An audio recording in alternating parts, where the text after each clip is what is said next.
This is part 4 of my Outlander Season 7 Episode 14 review. As always, if you are looking to avoid spoilers from the books or the show, please do keep on scrolling. So once again, we see that William is being tasked by Captain Richardson to deliver a message for him. And we as viewers know that he is a turncoat, he is a spy, and if you're a book reader, then you know he's also Michael Callahan, who was just at Brianna's house at Lallybroch as a part of Rob Cameron's gang. So this is a shady, shady man.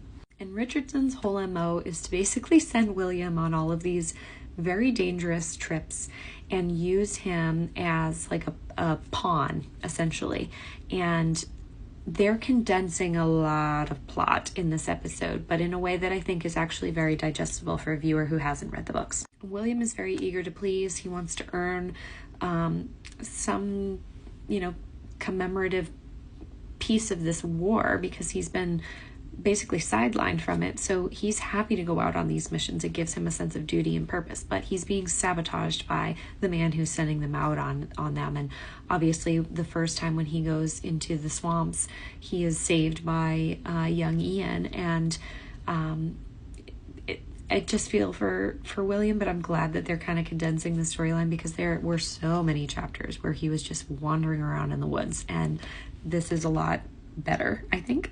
Then we're back with Jamie and Claire and Lord John, and in the books, Claire covers Lord John's eye and says that he needs to relax for a few days with the ointment and the eye covering. So presumably this has been a few days since the last scene with them. And again, kudos to the hair, makeup, and prosthetics team because his eye was really sketchy in the last scene. It looks obviously gnarly here too, but such good makeup. Claire tells Lord John that they are to join Jamie's troops today, and Lord John is wondering where the heck he'll go if they're going to leave because technically he's a prisoner of Jamie's. And it's at that point that Percy Beauchamp enters the room, which again is a change from the books.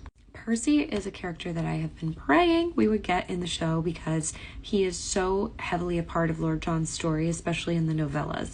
If you like this show and you love Lord John, read the Lord John novellas. They're excellent. And Percy is a very prominent person in most of those stories. Claire puts 2 and 2 together that they are brothers.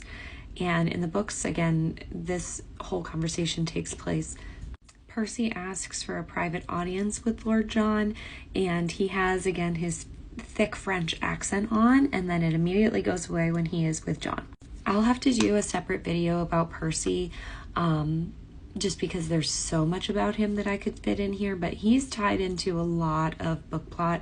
He's also tied into the Fergus storyline heavily. He's a very interesting character and one that I think is very important for Lord John to have show up again at this point in the story.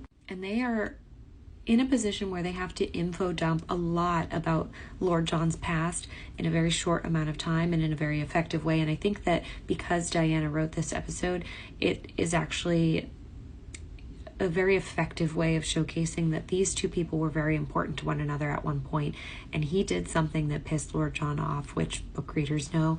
And I think it was a very well acted scene with perfect amounts of dialogue to convey what the kind of deal is between these two without giving too much away, so that the viewer hopefully is still intrigued.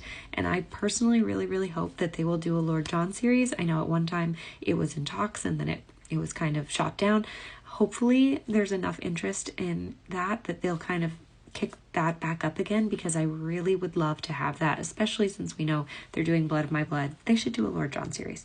Percy explains to John that William is in danger, and he has knowledge that Richardson is sending him out on a mission purposefully to fail and to be captured so that Hal and John will have to pay up in order to save him. The goal being to discredit the Grey family, and especially Hal, the Duke of Pardlow. As I mentioned at the beginning of the episode, Hal's been making, as the show says, inflammatory speeches at the House of Lords. And so they really want to kind of knock him off a pedestal in any way they can at this point. He tells Lord John where they're sending William, which is a place near Monmouth, which again is the battle that we'll likely see in the coming episodes. And he tries to get close to John in any way possible, and John immediately shuts him down. And just knowing the history between these two in the books, this was a great very satisfying scene for me. Also, I think everyone who loves Lord John can relate to this, that we would do anything for Lord John's beautiful eyes too. John then shows the letter to Jamie and explains the situation to him about William. And even though I think it's very clear that Lord John has a very checkered past with Percy, he does say to Claire and to Jamie that he is trustworthy in this regard. Lord John also explains that 20 years prior, he helped Percy flee a prison and convinced everyone that he was dead, which I think Lord John has a hankering for freeing people from prisons and helping them. So the three of them try to come up with a plan on how to do this, and Jamie is in a position where he can't just abandon all 300 of his men to go save William, even though it's his son, it's his kin, but he can't, for his sense of duty, just abandon those men in favor of William at this point. I also love that Claire's just like, oh yeah, I knew that about Richardson, by the way, I just didn't want to tell anyone, like Claire. So Jamie is trying to get all the information about all the key players here, including Richardson, what he's been up to, what information they have on him at this point. And that's when Lord John offers himself up as the one to go after William, because technically he's the one that's the easiest to kind of release from his obligations. If Jamie paroles him and sets him free, then he would be free to go and find William. So once again, Lord John is the only one using his brain here and coming up with the right moves to make. I think Claire and Jamie are both kind of just like worn from war and aren't thinking straight anymore. Jamie has young Ian take care of Lord John, and if anyone were to ask, he's going to be a prisoner of Lafayette, just so that they kind of can avoid confrontation as they travel to go find William together. That's when Lord John says he's becoming quite used to wearing irons, and we get the title of the episode when Jamie says you didn't get used to it. I think it was meant as a joke, but we can see these men are still really, really angry with one another, and for some reason I just really love it. I think the acting has been perfect, and his face in this is absolutely priceless. So he gets ready to leave with young Ian and looks back at Jamie and Claire, who are standing in his doorway, and the two of them look on and hope and pray that him and young Ian are able to find and save William, who is going to this camp, as we'll see next. And these two, man, they really made a mess of things lately. William arrives with the letter at this camp near Monmouth, and we can see the Hessians that Richardson is sending the letter to. William gets invited to stay for coffee, and again, he's so young and naive that he's feels important that he's delivering this very important message for Richardson without knowing the contents of it. And we can see that there's almost like a cipher that he's reading that alerts him that William is who he is and that he should hold him captive as part of this greater plan that Richardson is involved in. So we can see he's smitten with his new valuable piece of property here, and William's none the wiser about it.